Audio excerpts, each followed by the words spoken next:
first we continue our debate. You know, Geoffrey, I sit here and I listen to you sometimes, and I got to wonder, you're a great defense attorney. I guess if I ever get in trouble, God forbid I ever need you, you'll be there to help me. But when do you guys that are lawyers, defense lawyers, when do you ever think of society at large and the idea that letting this guy out after firing bullets, hitting separate floors in front of the UN, that a decade in jail is probably a good thing in this case? Why don't you see that? Sean, when I was sworn in by the Supreme Court, I took an oath to defend not just my clients, but the Constitution of the United States. That's a great speech. I'm not asking for a speech about how patriotic you are. I'm asking for how do you defend somebody who goes to the streets to make a political point by firing bullets into windows outside the United Nations? Why do you not think 10 years is legitimate for that in terms of a punishment?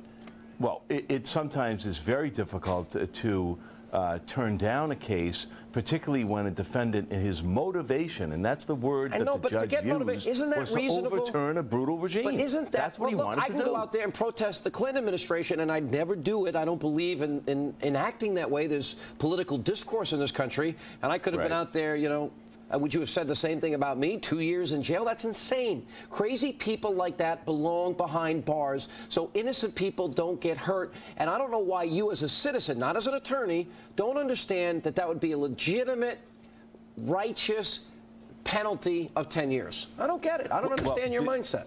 The statute says that a defendant shall be punished for a certain term of years. The guidelines has a wide range depending upon the so-called offense level. Where do you start? And then the judge has the statutory right to depart. Now, that's the system. You may not like the crime, but the point of it being what we do on a day-to-day basis when we're in front of a jury or we're in front of a judge, the first thing we're doing is we're going to protect the Constitution. Then we're going to let me get Mr. Coffey in here. He's already in a situation where he's going to get, 2.5 to 3 years, Mr. Coffey. He might get even less because of this judge.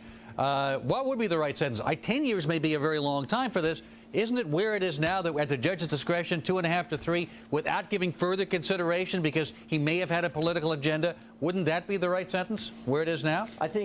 I think this is fine the way it is, where the prosecution is agreed to, obviously taken everything into consideration. They've done their job with a fair outcome, 2.5 to 3 years. I am hopeful that this judge, whatever his thoughts may have been, will certainly reconsider any notion to drop the floor. By the way, if he keeps doing this, people like Sean, conservatives, will make the argument for mandatory sentencing and use that to say this is why we should have mandatory sentencing.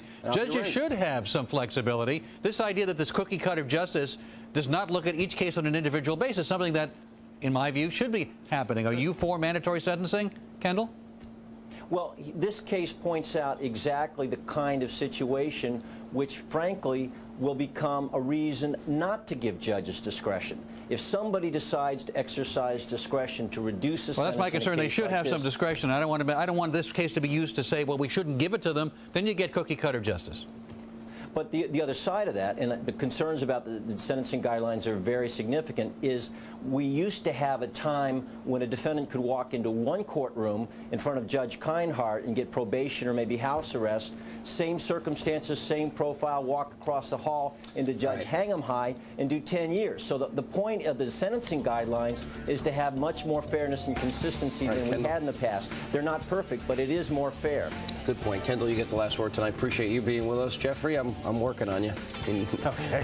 We'll get you around in overtime. Thanks for being with us.